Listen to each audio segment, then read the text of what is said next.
देख रहे हैं अवाम के उठाए गए सवालात, हालत आसरा पर तबसरों, तज्जियों, खबरों पर मुहित प्रोग्राम न्यूज लाइन रिदा सैफी के साथ।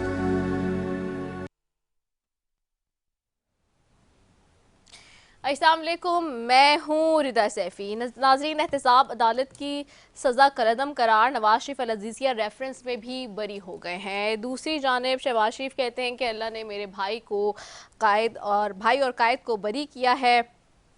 जहां ये मामलात हैं, वहीं पर मरियम औरंगज़ेब कहती हैं कि आज जाली झूठे मुकदमों की हकीकत सामने आ गई है। आज़म नज़ीर तारड़ कहते हैं कि आज नवाज शरीफ इलेक्शन में हिस्सा लेने के लिए अहल हैं और सारे ही लोग इस मुस्लिम लीग नून के इस पर बात करते हुए नज़र आते हैं और कह रहे हैं कि जी खुशी मना रहे हैं। ख़ास तौर पे दूसरी जानिब सुप्रीम कोर्ट में एक अहम केस का मामला, और वो मामला ये कि जी जुल्फ़िकार अली भुट्टो का जो सदारती रेफरेंस है उसकी आज समाअत हुई, लेकिन समाअत जनवरी तक अब मुलतवी करने का फैसला सामने आया है। भुट्टो रेफरेंस अदलिया के लिए इम्तिहान है। अब से कुछ देर पहले बिलावल भुट्टो ज़रदारी अपना खिताब करते हुए ये बात फरमा रहे थे और ये कह रहे थे। दूसरी जानिब जहाँ पर ये रेफरेंस है वहीं पर सवाल ये भी है कि अब क्या फैसला आएगा। सब लोगों की नज़र इस पे, और कई अरसे बाद ये मामला खुला है दोबारा से। So it's very challenging, at the same time it's very important as well. PTI के पास 70% अवाम की अक्सरियत है। चेयरमैन पीटीआई ये दावा कर रहे हैं, और जहां ये दावे हो रहे हैं वहीं आसिफ अली ज़रदारी साहब की बात करें तो वो भी वज़ारत उज़्मा की दौड़ में शामिल हो गए हैं। और ये बात हमने पहले की थी आज से कुछ रोज़ कबल प्रोग्राम में कि जी आसिफ अली ज़रदारी साहब जो हैं he is also trying to be the candidate either of for prime minister और प्रेसिडेंट, और वो अब सामने आ रही बात। इसी सब पर जी आज बात करेंगे। लेकिन अगर हम बात करें महंगाई की, तो अनफॉर्चुनेटली पाकिस्तान में जो गरीब आदमी है, जो गरीब तबका है, उसके लिए अब परेशानियाँ वही की वही लाहक हैं, आसानियाँ नहीं पैदा हो रही हैं। जुलाई में अगर बात करें तो 45 और अगस्त में 55 लाख से ज़ायद सार्फिन को ज़्यादा दिन के बिल्स भेजे गए हैं। पावर डिवीज़न की ये रिपोर्ट आ गई है। इसके अलावा स्टेट बैंक ने शरह सूद 22% पर बरकरार रखने का ऐलान किया, और जब तक ये 22% रहेगा, let me tell you very clearly कि जो अनसर्टेनिटी है मार्केट में वो इसी तरह रहेगी, क्योंकि लोगों ने अपना जो पैसा है वो सारा बैंक्स में इस वक्त अकोमोडेट किया हुआ है, सेव किया हुआ है वहाँ पे। और उसकी वजह यही है कि 22% is a huge percentage according to those people जो कि अपना मुनाफा चाहते हैं उस पैसे से जो उनका सेव्ड पैसा है। तो इसीलिए इस वक्त मार्केट में कैश फ्लो नहीं है, और मार्केट इस वक्त उसी अंदाजे से नज़र आ रही है जैसे है। तो इसी सब की जी बात करेंगे, और साथ ही जी ख़ास तौर पे मैं प्रोग्राम के नेक्स्ट हिस्से में बात करूँगी आज सिक्योरिटी फोर्सेस के हवाले से जो मुख्तलिफ़ इलाकों में ऑपरेशंस और कार्रवाइयाँ हुई, उस पर भी हम बात करेंगे, लेकिन लेटर ऑन। लेकिन अभी जो मैं बात करूँगी उसके लिए मेरे पास मेहमान मौजूद है। सबसे पहले मेरे साथ स्टूडियो में मौजूद है मुस्लिम लीग नून से सलमान खान है। बहुत शुक्रिया Salman, thank you so very much, I welcome you. मेरे साथ पाकिस्तान पीपल्स पार्टी से आजिज़ धामरा है। आजिज़ धामरा साहब को वेलकम करूँगी, thank you so very much, शुक्रिया फॉर ज्वाइनिंग अस। महमूद मौलवी साहब मुझे ज्वाइन करेंगे इस्तेहकाम पाकिस्तान पार्टी से, आपको भी खुशामदीद कहूँगी, thank you so very much for joining. सबसे पहले मैं सलमान आपकी तरफ आऊँगी। सलमान, आज हमने देखा कि अल अज़ीज़िया रेफरेंस में भी नवाज शरीफ साहब बरी हो गए हैं, और अब जो है बार बार हम एक बात देख रहे हैं और सुन रहे हैं कि ये वो सारे झूठे मुकदमे हैं जो सामने आए हैं। और हम माजी में भी देखते रहे कि सियासी जमातों पे जो भी मुकदमे बने वो हमेशा यही कहती हैं कि वो झूठे मुकदमे होते हैं, वो सियासी मुकदमे होते हैं। और इसी तरह से पीटीआई के चेयरमैन भी यही बातें कर रहे हैं कि जो इस वक्त उनके ऊपर केसेस बनाए जा रहे हैं वो भी एक नौयत के, अपनी नौयत के पॉलिटिकल जो विक्टिमाइजेशन है उसके तहत बन रहे हैं। तो अब जिस तरह से अब ये बरी हुए हैं नवाज शरीफ साहब अल अज़ीज़िया रेफरेंस में भी, तो क्या अब ये तैयारी हो रही है कि जी जो इलेक्शन है उसमें तैयारी होगी और पार्टिसिपेशन मियाँ साहब की होगी? जी दिदा, thank you so much for inviting me to your show. I think आज बड़ा हैपनिंग डे था, और हाँ आज एक पाकिस्तान की तारीख के दो बड़े लीडर, एक मियाँ मोहम्मद नवाज शरीफ साहब और एक जुल्फ़िकार अली भुट्टो साहब, दोनों के ऊपर जो एलिगेशंस लगाई गई, ये भी एक मेजॉरिटी है मेरा ख्याल है। जो तहजीब याफ्ता, तरक्की याफ्ता जो ममालिक होते हैं वो अपनी गलतियों से सीखते हैं। तो एक गलती वो थी जो माजी में थी, जो आज रिव्यू हो रही है और उसको करेक्ट किया जाएगा, और एक गलती भी माजी करीब में थी जो मियां मोहम्मद नवाज शरीफ साहब के साथ थी, जो अल अजीज़िया रेफरेंस था। आपने देखा किस तरह से मफरूज़े पे एक सज़ा दी गई, एक चलते हुए मुल्क को तरक्की की गामजन के तरफ था, उसको किस तरह से रोका गया, उतारा गया, और फिर किस तरह से 2017 से आज तक हम दोबारा से तरक्की पे दोबारा से गामजन नहीं हो सके। सो आई थिंक एक चीज़ तो आज ये बड़ी अहम है कि ये गलतियाँ होती क्यों हैं और अब फ्यूचर में नहीं होंगी, इसके लिए भी कोई ना कोई लाए अमल होना चाहिए। और I think honourable chief justice of Pakistan definitely after hearing the cases we are looking forward कि इंशाल्लाह मुस्तकबिल में ऐसी गलतियां ना हो कि जिसमें एक चलता हुआ मुल्क एकदम से डिरेल होना शुरू हो जाए और एक चलती हुई हुकूमत को निकाल दिया जाए, उसके लीडर को नाअहल कर दिया जाए। बाकी जहाँ सवाल आपने इलेक्शंस का कहा, तो वो हमारी तो तैयारी, मैं समझता हूँ पाकिस्तान मुस्लिम लीग की जितनी तैयारी चल रही है, इतनी डिटेल की वर्किंग तो किसी और की नहीं है। मियां नवाज शरीफ साहब खुद इस प्रोसेस का हिस्सा हैं। रोज़ाना की बुनियाद पर हर डिवीज़न के जो ख्वाहिशमंद हजरात हैं, जो इलेक्शन पाकिस्तान की मुस्लिम लीग नवाज के टिकट पर लड़ना चाहते हैं, उनके इंटरव्यूज़ हो रहे हैं। मियां साहब उसमें बड़े इन्वॉल्व हैं, हर शख्सियत से जानने की कोशिश कर रहे हैं ताकि जो काबीना चुन के सिलेक्टेड लोगों की नेशनल असम्बली में आए और उससे जो कैबिनेट आए वो अहल लोगों की हो, क्योंकि इस वक्त गलती की गुंजाइश बिल्कुल नहीं है। तो मियां साहब is fully involve, PMLN is fully on board working towards upcoming elections. और आज के फैसले ने हमारे दिल को और बड़ा कर दिया है। हम सब बहुत खुश हैं इस वक्त पाकिस्तान मुस्लिम नवाज से ताल्लुक़ रखने वाले जितने भी वर्कर्स हैं, लीडर्स हैं, कि जो उनके लीडर के ऊपर जो दाग लगाने की उनकी कोशिश की गई थी, वो अल्लाह का शुक्र है कि अल्लाह ताला ने आज साबित कर दिया कि वो झूठा था और बेबुनियाद था। ओके, आजिज़ आमर साहब आपकी तरफ आऊंगी। आजिज़, आपको आवाज़ आ रही है मेरी? जी जी, आवाज वॉल्यूम कम है थोड़ा। जी जी, आज बड़ा अहम रेफरेंस था, सदारती रेफरेंस सुप्रीम कोर्ट में जुल्फ़िकार अली भुट्टो साहब को, और ये एक अरसे पुराना मामला जिसको अभी भी वैसे तो 7 जनवरी तक मुलतवी करने का फैसला किया गया है, बट दो इट्स वेरी इंपॉर्टेंट थिंग। और आप लोग क्या समझ रहे हैं, क्योंकि अदालत ने 9 मुआवनीन मुकर्रर भी किए हैं इस सारे मामले में, और आप कैसे देखते हैं इसको? जी बिस्मिल्लाह रहमान रहीम। देखें, पहली बात तो ये हमारे लिए मामला पुराना नहीं था और हम कंटिन्यू ये मुतालबा करते रहे थे अदालत से कि शहीद जुल्फ़िकार अली भुट्टो को तारीख में इंसाफ मिलना चाहिए। अवाम की अदालत में तो इंसाफ है और उसी के नारे पे ये पार्टी जो है चल रही है। और बाकी इशू ये था कि हम जो है रेफरेंस एक दाखिल किया था प्रेसिडेंट जरदारी साहब ने, और हमें उम्मीद थी कि उस रेफरेंस को सुना जाएगा। और ये कोई रीविजिट की है, ये रिव्यू की नहीं है, कि रीविजिट होना चाहिए। और वो बेंच के जज साहिबान जिन्होंने इंटरव्यू दिए कि जी हाँ हमसे गलती हुई और शहीद जुल्फ़िकार अली भुट्टो से इंसाफ नहीं मिला, और पूरी कौम इसको जुडिशियल मर्डर के तौर पर इस केस को याद कर रही है, तो जाहिर है एक ट्रायल तो वो लोग जिंदा तो अभी नहीं है। जनरल ज़िया के खिलाफ एक बहुत बड़ी तवील एक जद्दोजहद अपनी जगह पे थी, मगर शहीद जुल्फ़िकार अली भुट्टो को जिस केस में जो ऑफिशियल रिकॉर्ड मौजूद है सुप्रीम कोर्ट में, वो दुरुस्त हो जाएगा कि शहीद जुल्फ़िकार अली भुट्टो से नाइंसाफी हुई है। हमें उम्मीद है कि जिस तरह बेंच बनी है और तमाम अभी हेयरिंग होगी उसमें 9 मुआवनीन होंगे, और मेरे ख्याल में अदालत इस पे अभी दलाइल देगी कि आया ये रीविजिट केस किया जा सकता है या नहीं किया जा सकता।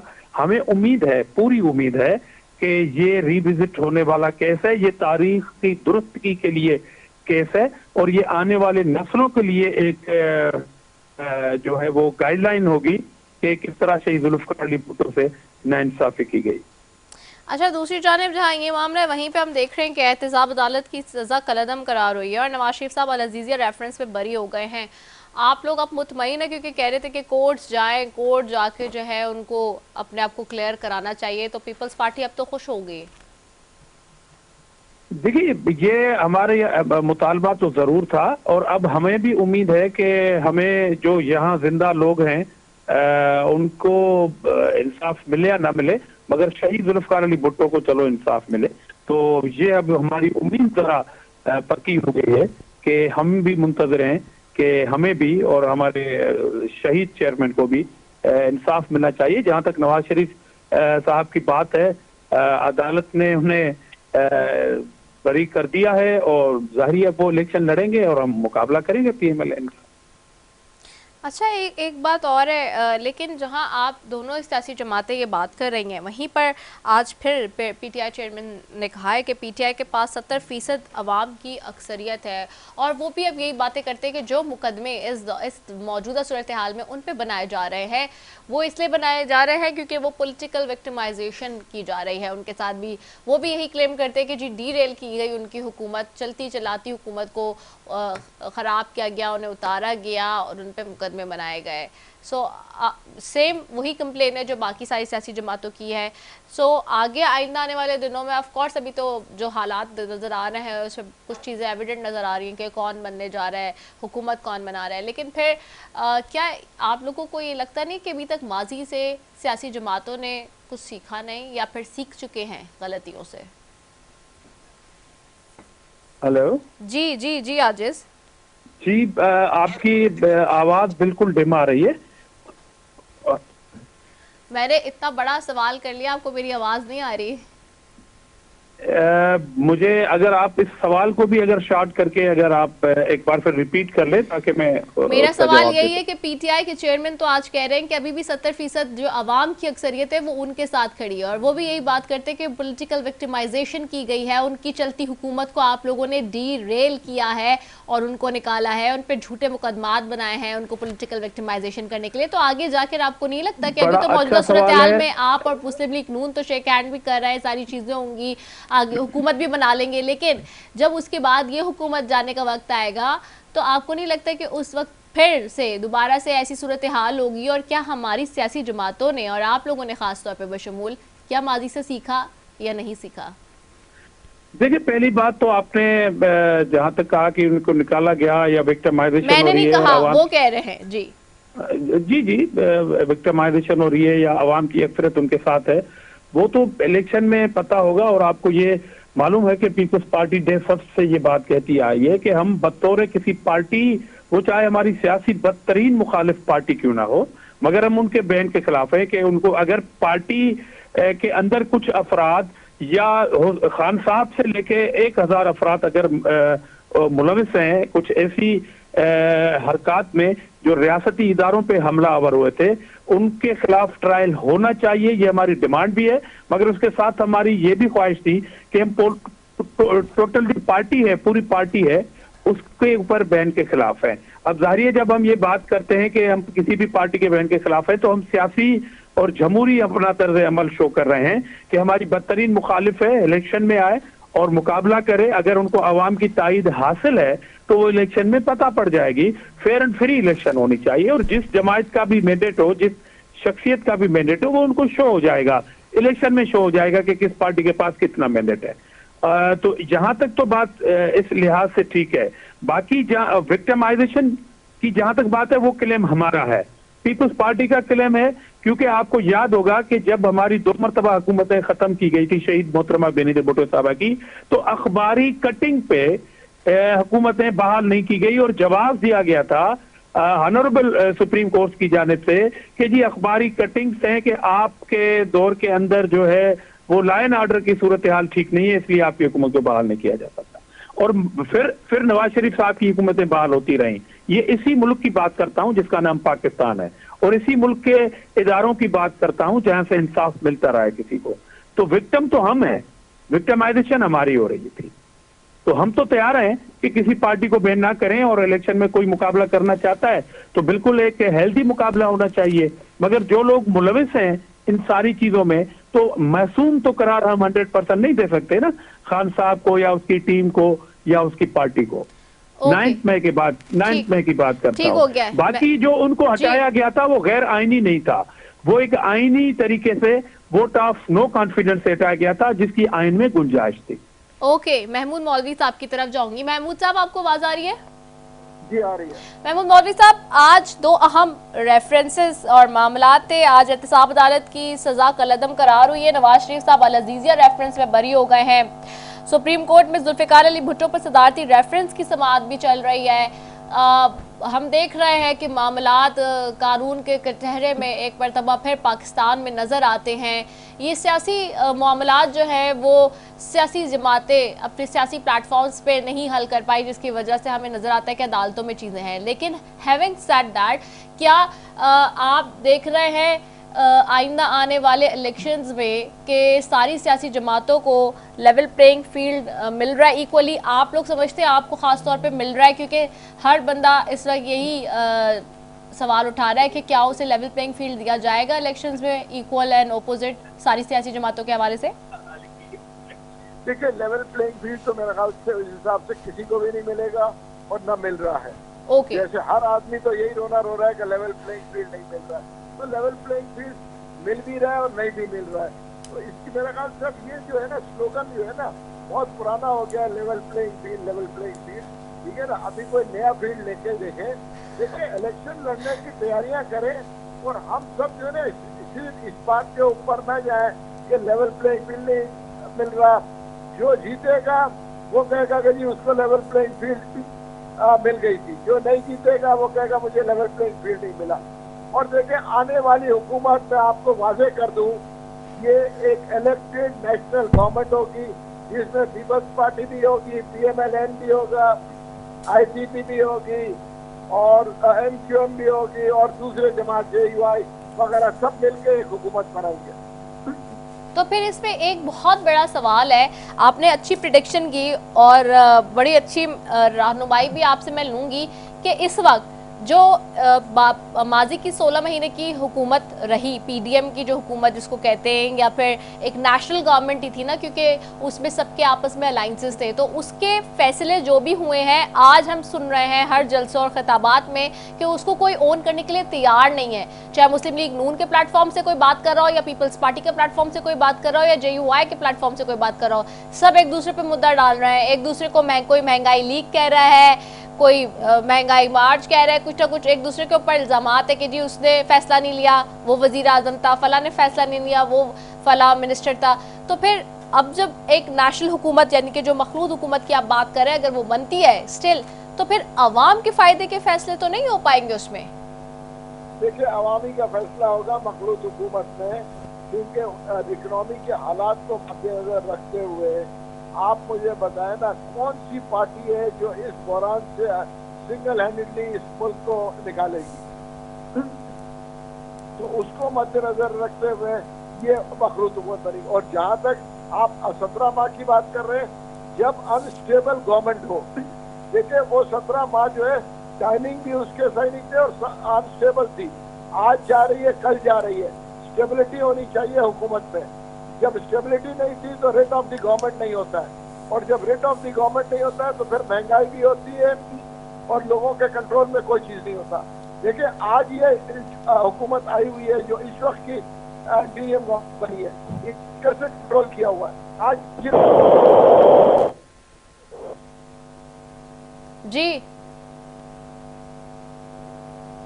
जी महमूद साहब। अच्छा, गालिबन due to some technical glitch, क्योंकि I think he is travelling, उन्होंने हमें बताया था पहले, सो इसलिए मैं आपकी तरफ आती हूँ। नमीन वेल सलमान, अगर नेशनल हुकूमत बन जाती है तो सवाल फिर वहीं से शुरू होगा कि अवामी मामलात कैसे हल होंगे? देखिए, एक तो मैं धामरा साहब ने जो बात की उनको कहूँगा, उसमें बात थोड़ा सा एहतराम के साथ थोड़ा सा डिफर करूँगा कि देखिए, अगर इमरान खान साहब की पार्टी ने एक 9 मई का वाक़या किया और वो एक ऐसी पार्टी है जो एक कल्ट लीडरशिप को फॉलो कर रही थी और उन सब के मुर्तकिब होते हैं, उन्होंने जाके एक तनसीबात को निशाना बनाया। आज अगर हम ये कहें, इमरान खान साहब भी यही बात कह रहे हैं कि जी ठीक है, जिन्होंने किया वो हम में से नहीं थे या थे तो उनको आप निकाल दें, और हम एक तरह की सर्जरी करके उस पार्टी को दोबारा से एक नया लेबल लगा के दोबारा से आप उसको बाकी पॉलिटिकल पार्टीज़ के साथ इजाज़त दे दें कि वो इलेक्शन लड़े, और वो लोग वक्ती तौर पे अपने लेबल चेंज करके अपना मौक़िफ़ बदल के, लेकिन उनके अंदर तो हार्डवेयर तो वही है ना, सॉफ्टवेयर भले थोड़ा सा चेंज हो जाए, हार्डवेयर वही है, और वो दोबारा से इंतखाबात में हिस्सा लेंगे। आज नहीं, कल नहीं, साल बाद उन्होंने फिर वही करना है जो उन्होंने 9 मई को किया।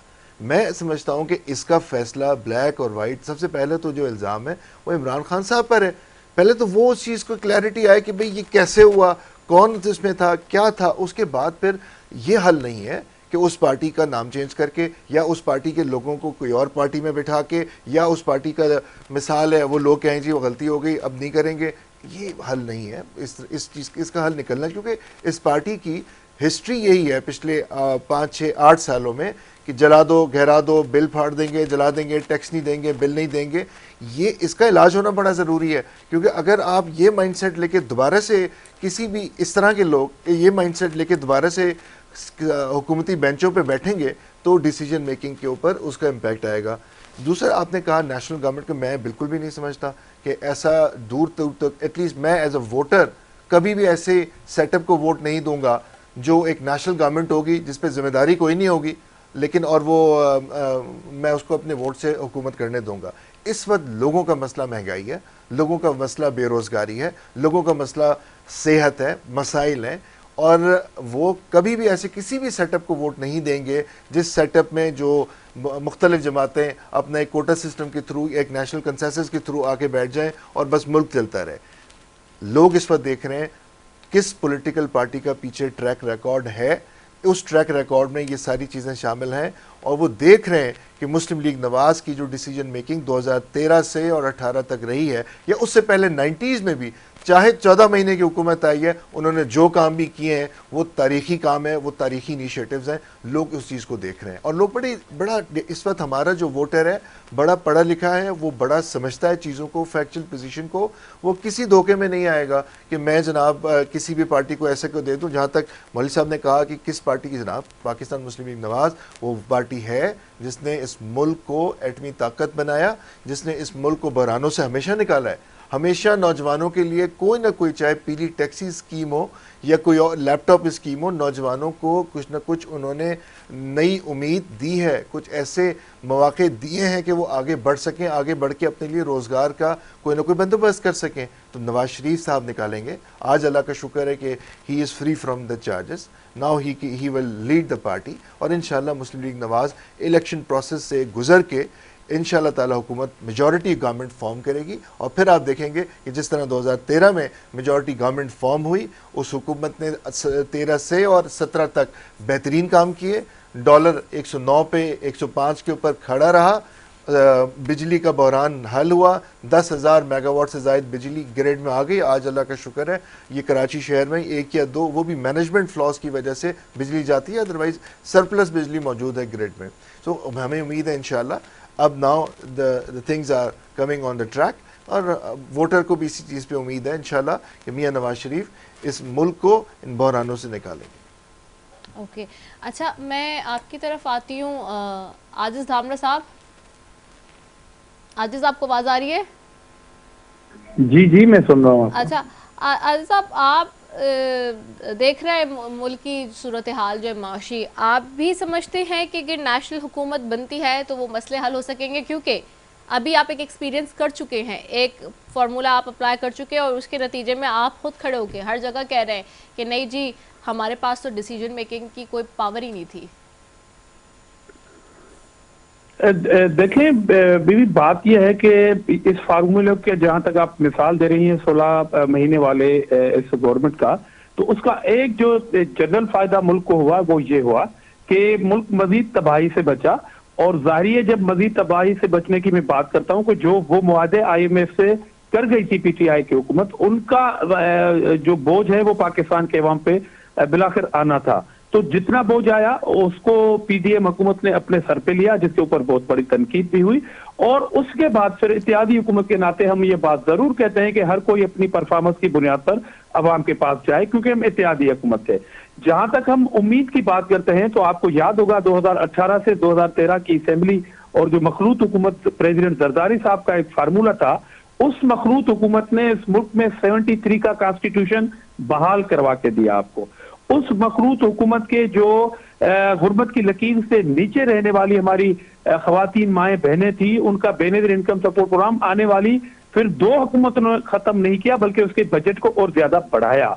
तो आपने सिंध में भी अगर देखा तो हमारी बदतरीन मुखालिफ जमायतें, जिसमें खुद मुत्तहिदा हों, फंक्शनल मुस्लिम लीग हों, उनको हमने साथ मिलाया, हालांकि हमारे वो सख्त मुखालिफ थे, मगर प्रेसिडेंट जरदारी ने यह फैसला किया था कि किसी भी पार्टी को अगर 3 सीटें भी मिलती हैं तो उनको हुकूमत में शामिल किया जाए, और वो 3 हल्के के अवाम जिन्होंने मैंडेट दिया है किसी भी पार्टी को, वो पार्टी हुकूमत में शामिल होकर अपने अवाम, अपने वोटर हमदर्द की खिदमत कर सके। तो वो फार्मूला ऐसा तरीके से प्रेसिडेंट जरदारी ने इस मुल्क में करके दिखाया है, और हमें उम्मीद है कि 2024 की इलेक्शन में भी प्रेसिडेंट जरदारी साहब, पीपल्स पार्टी इस फार्मूले को आगे बढ़ा सकती है कामयाबी के साथ।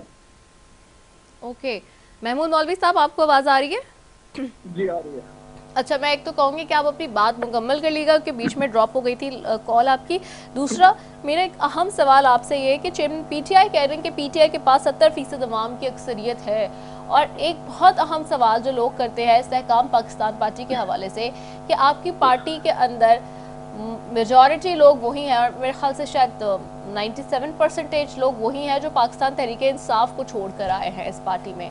तो आपको लगता है कि वही वाली बात है कि अगर इमरान खान साहब नहीं होंगे और वो लोग अपने तौर से खड़े होंगे, आप लोग सारे यानी कि जिसमें आप भी इंक्लूडेड है, तो आपको लगता है कि लोगों का ट्रस्ट उस तरह से आपको गेन होगा जनरल इलेक्शंस में आने वाले? देखिए, एक चीज मैं आपको बता दूं, हमने पार्टी, पहले तो मैं आपको बता दूं, हम लोग ने सबने पीटीआई को छोड़ दिया। हमारे डिफरेंस ऑफ ओपिनियन था। उसकी वजह यह है कि वहां पे जो एक माइंडसेट लोगों की थी कि जी वो फौज के अगेंस्ट जाना चाह रहे थे, और वो फौज के अगेंस्ट गए। हम लोग जो है, जितने लोगों ने छोड़ा है वो फौज के साथ है, और वो जो है फौज को जो है इस मुल्क की रीढ़ की हड्डी समझते हैं, और अगर आप रीढ़ की हड्डी को डैमेज करने की कोशिश करेंगे तो मुल्क डैमेज होगा। तो उसको मद्देनजर रखते हुए हमारा ये कोई उनसे कोई दुश्मनी नहीं है पीटीआई से, मगर फौज से जो भी दुश्मनी करेगा वो हमारा दुश्मन है। ठीक है। उसकी वजह चाहे देखे मुल्क के अंदर हो चाहे मुल्क के बाहर, फौज जो है हमारे जो है मैं कहूँगा कि अलामत जो है इस मुल्क के लिए फौज है। आज फौज नहीं हो, ठीक है ना, तो फिर इंडिया या दूसरे मुल्क हमारे के ऊपर हमेशा काबिज होने की कोशिश करते हैं। ये दुनिया का दस्तूर है। ठीक हो गया है। अच्छा, मेरा अगले हिस्से का भी सवाल के जवाब दे दीजिए कि चेयरमैन पीटीआई कहते हैं कि उनके पास 70% अवाम की अक्सरियत है, he is very comfortable and he is very confident this time again. तो आपको लगता है कि वोट बैंक और सारी चीज़ें इस्तेहकाम पाकिस्तान के लिए आसान होंगी, keeping in view level playing field भी, और अभी आपने कहा कि नेशनल हुकूमत बनेगी, तो आपको लग रहा है कि पूरे मुल्क से आप लोग सीट्स उस तरह से निकालेंगे जिस तरह से आप एक्सपेक्ट करें? इंशाल्लाह, देखिए इंशाल्लाह हम 40 से 45 सीटें जो है नेशनल असेंबली की निकालेंगे, और प्रोविंशियल असेंबली की अलग अलग जगह प्रोविंसेस पे अलग अलग फिगर्स होंगे। देखिए, ये जो कहना है ना कि बिल्कुल वोट बैंक जो है पीटीआई के साथ है, इलेक्शन और वोट बैंक में थोड़ा सा फर्क हो जाता है। उसकी वजह ये है कि देखिए इस मुल्क में वोटर 40% लोग निकलते हैं, उनको भी निकालना पड़ता है, लाना पड़ता है, उनको कन्विंस करना पड़ता है। यहाँ पे वो मुल्क नहीं है जहाँ 95% लोग वोट देते हो। तो मैं वोट की बात करूँ, आप देखें ना, वोट बैंक के फेसबुक के ऊपर, ट्विटर के ऊपर वोट बैंक बहुत ज्यादा है। रियलिटी में आ जाए ना, रियलिटी में और फेसबुक में बड़ा फर्क है। उनके जो ट्विटर और फेसबुक पर वोट बैंक दिखने का बहुत है, मगर आम आवाम जो है उनको ये भी देखना है कि उनके काम कौन करे। उनको ये नजर आ रहेगा कि कौन सी हुकूमत बनेगी, जो हुकूमत बनेगी वो उसी को वोट देना चाहते हैं ताकि उनके मसाइल हल हों। वो ये नहीं चाहते कि जी वो वोट दें और फिर वो परेशान फिरे, जैसे पीटीआई ने अपने दौर में किया कि जिन इलाकों में, और पीटीआई के तंजीर खान साहब ने उधर जो है उन एमएनएस को फंड्स नहीं दिए। कराची की एग्जाम्पल ले लें, किमाड़ी के हल्के को फंड्स नहीं दिए गए थे। क्यों? उनको क्यों डिप्राइव किया गया था? उनका कसूर क्या है कि उन्होंने वोट आपको नहीं दिया? ये मेरे ख्याल से ये सबके दिमागों से निकल जाना चाहिए, सारी पार्टीज के। ये अवाम जो है ये है, सब पार्टीज का हल नहीं है कि हर पार्टी के लिए लोग जिन्होंने वोट दिया उनको जाके सिर्फ फंडिंग किया जाए। पूरी कराची में फंडिंग होना चाहिए कि अगर कल को कहेंगे कि जी एमक्यूएम यहाँ से जीती, एमक्यूएम के एमएनएस को फंडिंग की जाए और आईटीसी के ना किया जाए, या PMLN को ना किया जाए, तो ये तो जो है नाइंसाफी है। और ये बहुत से पार्टी जो है जो ये सोचते हैं कि जी हमें जो है हम अपने इलाकों में फटके, सबको इक्वली देना चाहिए, चाहे वहां से वो जीते चाहे वो हारे। ठीक हो गया है। सलमान, आपकी तरफ वापस आती हूँ। सलमान, अभी जैसे कि बात हो रही है कि इलेक्शन की कि जी बड़े मुतमईन है इस्तेहकाम पाकिस्तान पार्टी वाले, तो वो तो कहते हैं लेवल प्लेइंग फील्ड हमारे लिए आसान है। 40 से 45 नेशनल असम्बली की सीट्स की बात कर रहे हैं।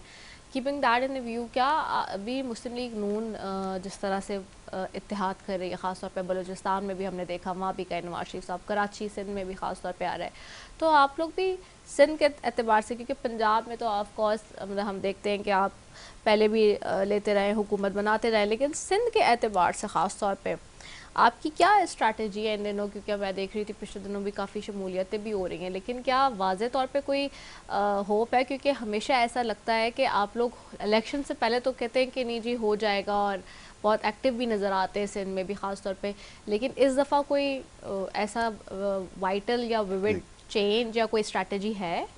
अच्छा, हमने इस दफ़ा जब मैनिफेस्टो पे काम शुरू किया तो एक साइंटिफिकली हमने कुछ कंसल्टेंट्स को भी इंगेज किया, ओपिनियन पोल भी करवाए, उसको थोड़ा सा कॉन्फिडेंशियल रखा, और हमने लोगों का एक ओपिनियन गेज करने की कोशिश की है कि क्या लोग पिछले 15 साल का जो एक दौरे हुकूमत है, स्पेशली क्योंकि ज़ाहिर है 18 अमेंडमेंट के बाद वफाक से बहुत सारे शोबे, बहुत सारे काम, डेवलपमेंट का जो काम है वो प्रोविंसेस को शिफ्ट हो गया था, तो ज़ाहिर है प्रोविंशियल गवर्नमेंट की जो जिम्मेदारी थी, लोगों की उम्मीदें भी प्रोविंशियल गवर्नमेंट से थी। लोग मुतमईन नहीं है, ये एक हकीकत है। ख़ास तौर पे शहरी इलाकों में सिंध के, हैदराबाद, सक्खर, कराची की मैं अगर बात करूँ, काम नहीं हुआ। मतलब ये सड़कें बोलती हैं, कचरा बोलता है, जो ड्रेनेज का सिस्टम है वो चीख के बोलता है कि मैं नहीं ठीक हुआ। इसी तरह से जो यहाँ का नौजवान है उसको सरकारी जॉब्स तो कोई है नहीं। मैं नहीं समझता कि कराची के किसी नौजवान को कभी किसी सरकारी जॉब में उसने कभी टेस्ट भी क्वालिफाई किया हो।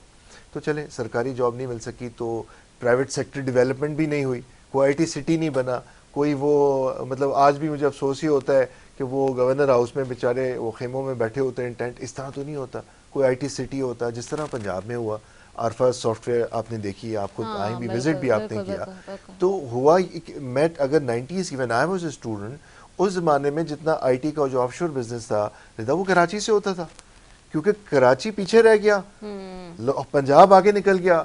मियां मोहम्मद नवाज शरीफ साहब की क़यादत में उन्होंने अपने लोगों को, अपनी आवाम को वो इंफ्रास्ट्रक्चर दिया, वो टेक्नोलॉजी दी जिस पे उन्होंने काम करके ऑफशोर काम पकड़े, सिलिकॉन वैली का काम पकड़ा, उन्होंने कनाडा से काम लिया और ऑनलाइन उन्होंने अपने रिसोर्सेज को मोबिलाइज किया। यहाँ पे कोई इंफ्रास्ट्रक्चर नहीं है, ट्रांसपोर्ट का कोई निज़ाम नहीं है। अगर आप दफातर में भी काम करते हैं तो आप अगर साफ़ सुथरे कपड़े पहन के जाएं, ख़ास तौर पे ख़वातीन, बाय द टाइम अपने ऑफिस आप पहुँचते हैं आप इस काबिल नहीं होते कि आपको प्रेजेंटेशन दे सकें। तो यहाँ पे कुछ हुआ नहीं है। लोग इस वक्त देखिए, इक्का दुक्का अस्पताल में दिखा दूं, प्रेजेंटेशन बना दूं, ये हो गया, ये हो गया, ABCD प्रोजेक्ट हो गया, XYZ हो गया, ये इंडिविजुअल प्रोजेक्ट्स हैं, लेकिन बाय एंड लार्ज लोग मुतमईन नहीं है। आवाम के लिए कोई मास ट्रांजिट प्रोजेक्ट हो जाता, ठीक है, कुछ भी, तो वो हुआ नहीं है। लोग इस वक्त देख रहे हैं कि आप जब लाहौर से चलते हैं, मोटरवे से जैसे ही सक्खर पे उतरते हैं दुनिया चेंज हो जाती है। वही खड्डों वाली सड़क, वही बैलगाड़ियों वाला मोटरवे या नेशनल हाईवे आ जाता है। लोग चाहते हैं कि वो जो तरक्की सक्खर पे आके रुक गई है ना, वो सक्खर से आगे चले, वो कराची तक पहुंचे, और उसी उम्मीद पे नून लीग को वोट दिया जाएगा सिंध में भी। और ठीक है, बहुत शुक्रिया मोहम्मद सलमान खान आपका, आजिज़ तामर साहब आपका, महमूद मौलवी आपका, तीनों मौजूद मेहमानों का बेहद शुक्रिया। मूविंग फॉरवर्ड नाज़रीन, जैसे कि मैंने आपको आगाज़ में बताया आज के सिक्योरिटी फोर्सेस की डेरा इस्माइल में मुख्तलिफ इलाकों में कार्रवाई हुई। सिक्योरिटी फोर्सेस की पूरी ताकत के साथ दहशतगर्दी के खिलाफ इस वक्त पूरे मुल्क में जंग जारी है। पाक फौज ने डेरा इस्माइल के करीब दरअंदाजा और दहरान के इलाकों से में पिछले 24 दराबन के इलाकों में पिछले 24 घंटों में मुख्तलिफ ऑपरेशंस के दौरान 27 दहशतगर्दों को जहन्नुम वासिल किया है। और ये जो ख़वारिश दहशत गर्दी और भत्ताखोरी की मुख्तलिफ कार्रवाइयों में मुलव्वस थे, इसके लिए पाक फ़ौज ने एक इंतहाई अहम ऑपरेशन किया और उसके दौरान इन दहशतगर्दों ने जो पाक फ़ौज की पोस्ट है उस पर ख़ुदकुश हमला किया, जिसके नतीजे में पोस्ट की छत गिरी और उसके नतीजे में दबकर 23 बहादुर जवान शहीद भी हुए। मगर इसके बावजूद उन्होंने अपनी हिम्मत नहीं हारी और सख्त अंदाज में उनको जवाब दिया। ताहम सवाल ये बनता है कि हमारी फ़ौजी जवानों को शहीद करने वाले इन दहशतगर्दों और सहूलतकारों को सज़ा कौन देगा, इस पर बात करेंगे। मेरे साथ मौजूद हैं ब्रिगेडियर महमूद शाह रिटायर्ड, उनको खुशामदीद कहती हूँ प्रोग्राम में। बहुत शुक्रिया ब्रिगेडियर महमूद शाह। सर, जैसे हम देख रहे हैं कि आज इंतहाई अहम कार्रवाई हुई है और पाक फ़ौज ने ये बड़ी दिलेरी के साथ इस कार्रवाई को आज सरअंजाम दिया है, लेकिन सवाल ये भी बनता है कि इन दहशतगर्दों सहूलतकारों को सज़ा कौन देगा और ये किस तरह से मामला जो है एक एमिकेबली आगे चल सकता है। आपकी इस पर क्या राय है? जी, दरअसल अच्छी कार्रवाइयाँ की है वहाँ पर और काफ़ी सारे दहशतगर्द मारे गए हैं, लेकिन ये भी एक अफसोसनाक बात है कि एक ही हमले में जहाँ पर उन्होंने एक भरी हुई गाड़ी एक मकान के साथ टकराई है और उसका छत गिर गया, जिसमें से 37 सिपाही जो है वो शहीद हुए हैं। ये एक बहुत बड़ा लॉस है जी। और मेरे ख्याल में इसके ऊपर कुछ सोचना चाहिए। ऐसे अगर कोई कैंप्स है या कमरे हैं आइसोलेशन में, तो उनके चारों तरफ जो है CCTV कैमरास या जो उसके सराउंडिंग है उसको महफूज बनाना चाहिए। ये जो DI खान में कार्रवाइयाँ हो रही हैं ये नहीं है, ये जो पिछली हुकूमत थी उनने एक और फोर्स जिसको DI खान फोर्स के नाम से याद किया जाता है, ये तालिबान बने हैं। ये गए हैं और वहाँ पर कुछ ट्रेनिंग वगैरह करके वापस आए हैं और ये इसी इलाके में इसी के लोग हैं जो ये गए हैं वापस आए हैं। ये पिछली हुकूमत इमरान खान साहब की उनकी कोई ख़ास पॉलिसी थी कि वो तालिबान को भी वहाँ से लाना चाहते थे और अपनी तरफ से DI खान का पहले कभी इन मामलात में वो सेटल एरिया है, कोई ऐसे काम नहीं होते थे या कम होते थे। मेरे ख्याल में वजीरिस्तान के इलाके में था लेकिन यहाँ नहीं था। तो मेरे ख्याल में इसको क्लीन अप करने के लिए एक बाकायदा फौज की तरफ से बड़ा ऑपरेशन होना चाहिए कि इनको यहाँ से साफ करें बिल्कुल। और ये जो है इसको DI खान ग्रुप कहते हैं या इसको कोई और नाम से भी याद करते हैं, तो गंडापुर ग्रुप से भी याद करते हैं। और ख़ासकर इससे मरवत के इलाके के लेके टांग और DI खान ये इलाका जो है ये अफेक्टेड है, यहीं के लोग हैं, ये गए हैं वहाँ पर और अभी वापस आए हैं, तो इनको साफ करना चाहिए। ठीक है, बहुत शुक्रिया। ब्रिगेडियर रिटायर्ड महमूद शाह साहब हमारे साथ मौजूद हैं। नाजरीन, सवाल यही बनता है कि हमारे फौजी जवानों को शहीद करने वाले इन दहशतगर्दों को, इनके सहूलतकारों को सज़ा कौन देगा? फौजी अदालतें जहां इन खवारिज को पेश करके उनको सज़ा दी जाती थी, उन अदालतों को भी नहीं चलने दिया जा रहा। इन दहशतगर्दों, इनके सहूलतकारों को खुलेआम घूमने की और बेखौफी से हमले करने की इजाज़त आखिर किसने दी? ये सवाल पाकिस्तान की अदलिया से भी बनता है। अफगानिस्तान की सरजमीन भी दहशतगर्द तंजीमों के अड्डे के तौर पर इस्तेमाल की जा रही है पाकिस्तान के लिए, और वाज़ेह है कि अफगानिस्तान से पाकिस्तान के खिलाफ बड़े हमलों की मंसूबाबंदी की जाती है जिसके वाज़ेह सबूत भी मौजूद हैं। इन खवारिज का लेकिन इस्लाम से कोई ताल्लुक नहीं, और पैगाम पाकिस्तान ने भी बल्कि पिछले दिनों इस बात को वाज़ेह तौर पर बयान किया है कि रियासत के खिलाफ इन हमलों को हराम और मुकम्मल तौर पर गैर इस्लामी करार दिया गया है। सिक्योरिटी फोर्सेस नाज़रीन वतन के दिफा के लिए दिन रात कुर्बानियाँ दे रही हैं और पाकिस्तान से दहशतगर्दी के खात्मे तक ये कुर्बानियाँ जारी रहेंगी। इसी के साथ जी अपनी मेज़बान रज़ा फ़ी को दीजिए इजाज़त। पाकिस्तान जिंदाबाद।